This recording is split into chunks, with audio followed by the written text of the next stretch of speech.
Just to remind you, research showed over the weekend the speed across London now is the average speed of a horse and cart, and it's got worse over the last 10 years. So we decided to set up a challenge. You can go now to the LBC's Facebook page, check out our reporters with the hashtag Ferrari v Horse as we start the Great Cross London Challenge. They're on their way. Let's go. Ladies first to Charlotte Wright. Charlotte, remind everybody how you're going to try and get from Billingsgate to Leicester Square, the studios. Nick, I'm travelling in the classic black cab. It's a platinum cab, but it's still a cab, and the engine is rumbling. We're ready to go. We're about to set off. Howard's the driver. Hello, Howard. How are you doing? I'm good, Charlotte. How are you doing? I'm good, thank you. Now, Howard's on the intercom. I'm sitting in the comfort of the back seat, feeling very luxurious here, actually. And just a quick word from you, Charlotte. What are the traffic conditions? Ask Howard, what does the traffic look like as you start off? Is it good, bad, or indifferent? What's the traffic like as we start off, Howard? Looking a little bit sticky, Charlotte, as per normal this time of the day. Most of the day. Little bit sticky. All right, Charlotte, thank you. Charlotte, right, check her out on our Facebook page, because LBC's Facebook page, she's decided to dress as Andy Capp. For some reason, she's wearing a flat cap. I have no idea why she's doing that. Maybe she just feels that she get akin like the cab drivers. Right, so that's one on their way. Now, let's go to Rachel Venables. Rachel, remind everybody how you're going to try and get to the studios here. Hiya, Nick. Well, I'm certainly jealous of Charlotte sitting in the lap of luxury there in the back of that platinum cab. I'm racing my way to Canary Wharf Pier because I've decided to go by boat. So the boat part is great. It's just that I've got around 20 minutes to make a 20-minute walk in order to get the boat. Otherwise, I miss it, and then I've got another 20 minutes to wait, which I think will really set me back. Rachel, thank you. I didn't know it was Crazy Hat Day. Rachel, if you check it out on our Facebook page, is dressed as one of the village people. She's wearing a captain, like a boat captain's hat, seaman's hat. OK, let's go to the political editor, Theo Usherwood, who's also wearing a funny hat. Off you go. Let's get going. How's the horse? I tell you what, John, motors, Nick. Absolutely motors. We're steaming down onto the A13 now. Just before I came on air and we got going, John had to relieve himself in the car park. And some Jobsworth parking warden came over and said, that'll be 35 quid, Nick. Now I'm going to try and sweet talk them and hopefully they won't end up pinning that charge on John and his driver Paul. But I tell you what, I'm thinking we could win this. John is now zooming up the carriageway onto the A13. We're just overtaking Rachel. She's there pottering along. You know, you can watch this. She's running now. John's tracking her down. You can watch. We'll come back to you later. Well done, team. You can watch this on LBC's Facebook page. I could see the excitement there in Theo's face as he overtook Rachel. And check it out on the hashtag Ferrari v Horse. That will develop over the next hour. As will we come back to our conversation and consideration of the US presidential debate. We'll get the views of both sides. How can the Republicans say their man won? It's been revealed that 16 other European countries are prepared to do checks, sometimes dental checks, to check the age of incoming migrant children. Why doesn't Britain? Plus, a look ahead to Theresa May.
Hampton by Hilton, making you welcome at over 40 hotels in Europe.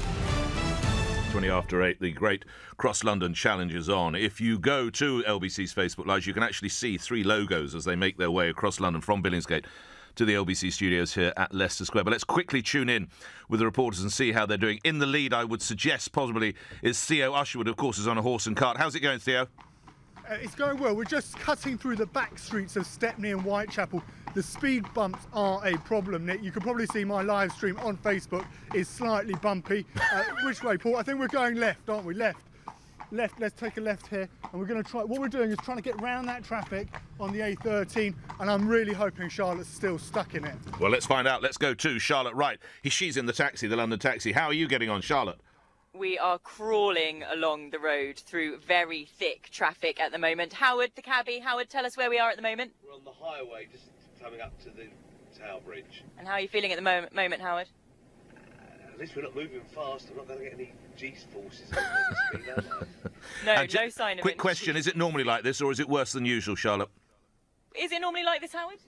Yes, this is par for the course. In fact, the private schools are off this week, so the traffic is probably lighter than normal.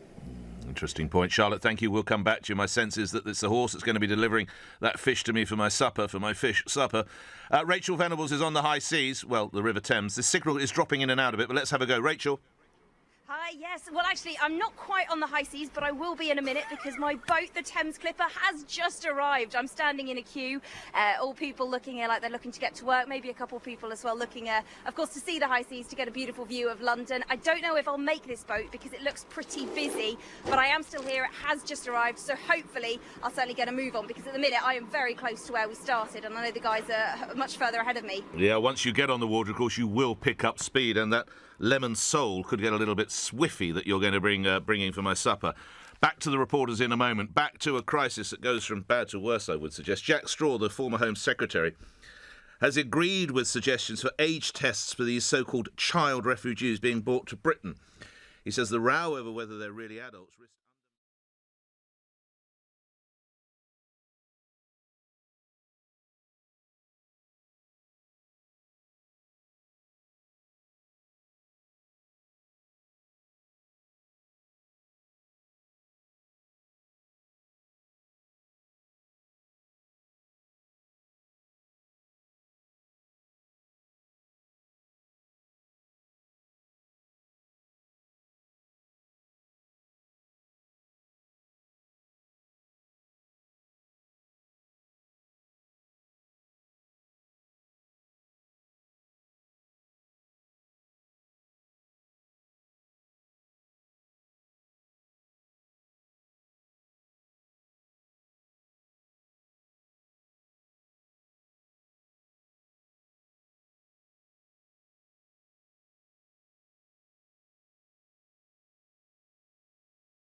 plays out on this election, David, so you may be onto something.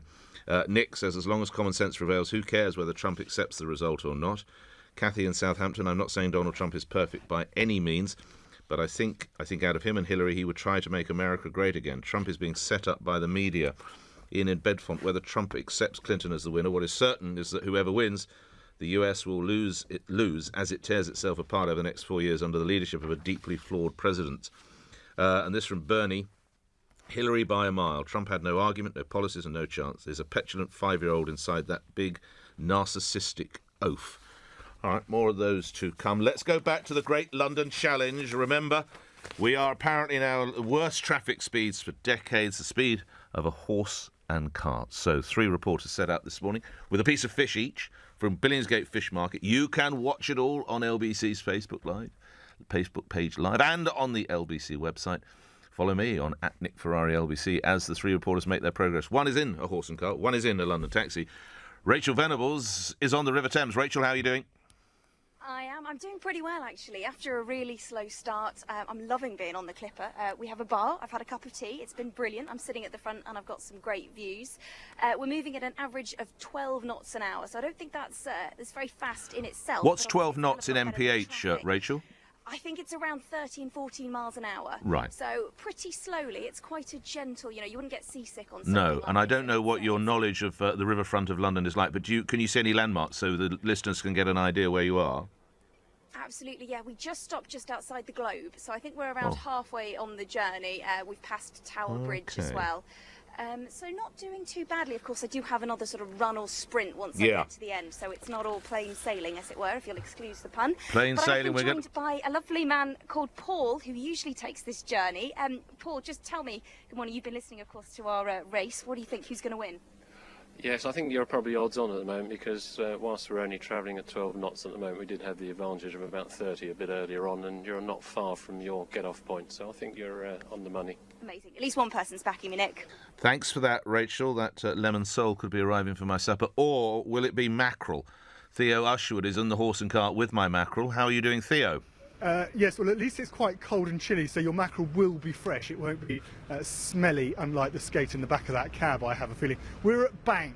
We made some good progress around Whitechapel. We even managed to dip into the bus lanes and cycle superhighway to try and get round the traffic. Don't tell anybody. Well, you just did, but go on. There's no evidence, hopefully, yes. No, and we hit a bit of traffic around Bank, but we're hoping to get down to St Paul's. I've been on the on the TomTom maps. Yes. And I'm trying to relay the message via Paul to John Boy, who's now. This is actually quite terrifying, Nick. We're just trying to go over this. Oh my goodness! Watch out! That cyclist needs to stay away. Right, we're now over Bank, the gyratory at Bank, and we're now going to head down. I think Cheapside's looking blocked. We're now going to head down Poultry Lane down to.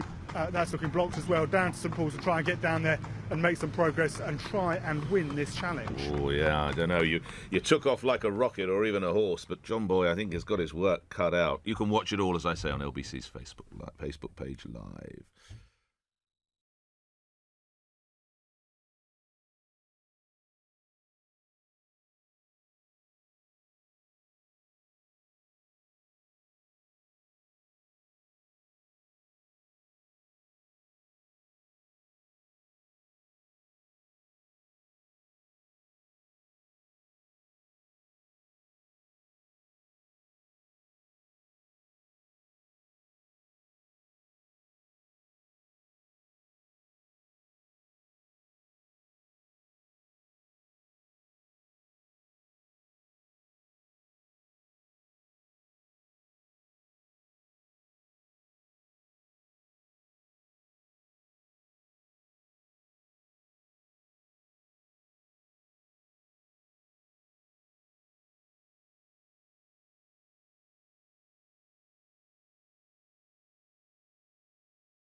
This hour, in other news, European leaders will not discuss Brexit at Theresa May's first Brussels summit. What is on and off the table?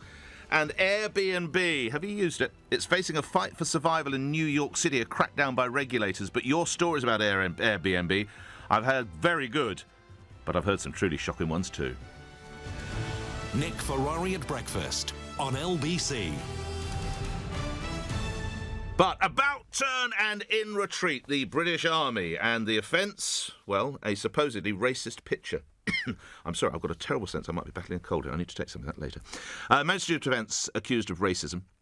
A weird photo was posted on the Army's Twitter feed. It went up shortly after 10 o'clock yesterday morning, showing a soldier in a jungle with black paint covering his face. Now, that apparently is part of camouflage training, and obviously is his hands as well. He was on operations in Belize. It had the message, being a hashtag soldier in the jungle requires a robust sense of humour. The tweet was taken down fairly rapidly. It sparked angry accusations of racism, some critics comparing it to the caricatures of black people by early 20th century minstrels. One Twitter user said, "Camp and blacked up. British Army living in the 1970s. Another, "I detest the idea of non-white people fighting for a country that sees their skin colour as something to joke about." Another one, this is quite a clever one, "Social media manager role going at British Army." Now, the Army have said the content of the tweet shows a picture of a soldier wearing camouflage and concealment measures, standard for jungle training in Belize. We can see how the tweet may have been misinterpreted, have immediately removed it, and apologise for any offence it may have caused. The video shared on the Army's Facebook page showed troops in the 1st Battalion of the Irish Guards on exercise in Belize. Soldiers who had camouflage faces and hands could be seen attempting a river crossing and firing a machine gun. Was the apology necessary? And if no offence was actually meant, why do we need the apology? Jabir Butt is Deputy Chief Executive of the Race Equality Foundation. Do you find this offensive? Good morning. It is problematic, Nick. That's an interesting word, sir. Problematic. It does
voicemails, but Grasshopper will transcribe them and email them to you direct, so you'll get the message no matter what.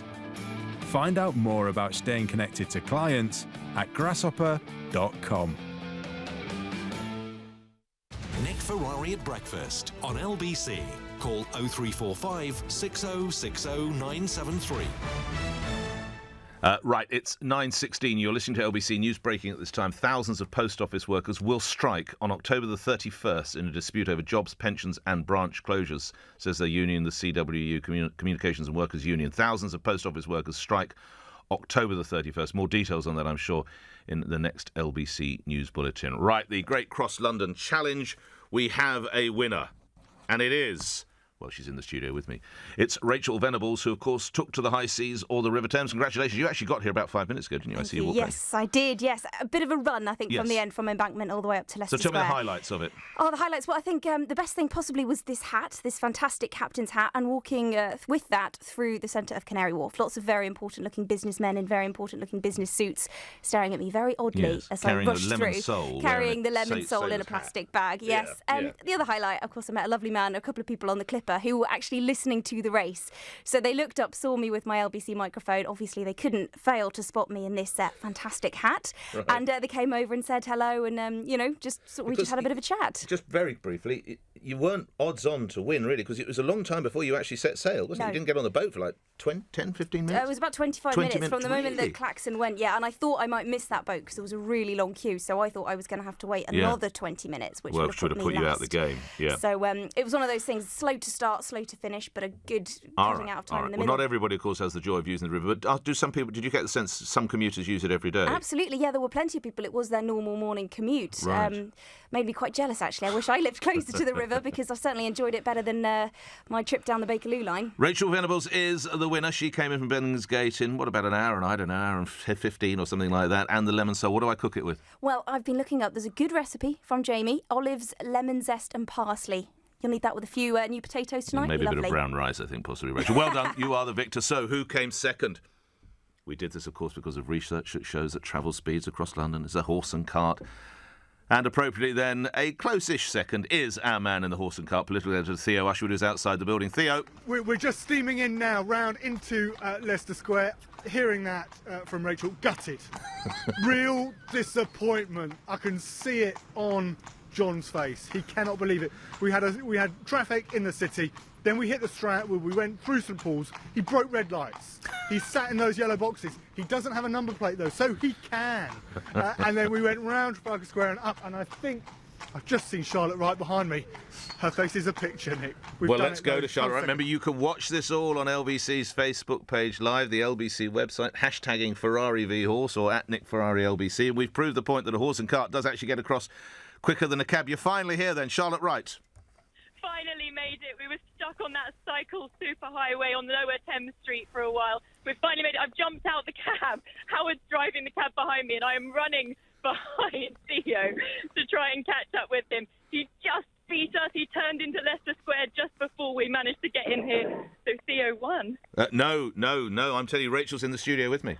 Rachel won. Rachel's beaten us. Yeah, Rachel in first place, Theo in a credible second. Your skates did not get on with your piece of skate. You come in last, which shows really if you want to get across London, if you can't get a horse and cart, maybe you take to the river, because those cycle superhighways, the research is true, those traffic speeds. To all the reporters involved, thank you very much indeed. We move on to other matters, and the first Euro summit in Brussels for Theresa May, but Brexit will apparently not be on the agenda. More details now with Kevin Ozebek, a freelance journalist in Brussels and attending the summit. What's likely to happen, Kevin?